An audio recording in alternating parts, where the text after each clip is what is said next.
যি মুছলমান বিধায়কে বিজেপিক ভোট দিয়ে ৰাজ্যসভা নিৰ্বাচনত, যি মুছলমান বিধায়কে ৰাষ্ট্ৰপতি নিৰ্বাচনত বিজেপিক ভোট দিয়ে, সি নৰকলৈ যাব লাগে নে নালাগে? লাগে নে নালাগে? লাগে নে নালাগে?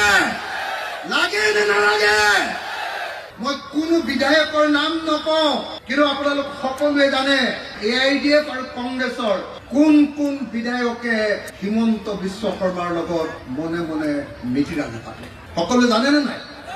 চবে জানে। গতিকে মই আপোনালোকক সাৱধান কৰি দিবলৈ আহিলো, এইবাৰ 2026 চনত এনেকুৱা মানুহক আপোনালোকে ভোট দিব যি বিজেপি চৰকাৰৰ বিৰুদ্ধে সঁচাকে যুঁজিবৰ কাৰণে বিধানসভালৈ যাব।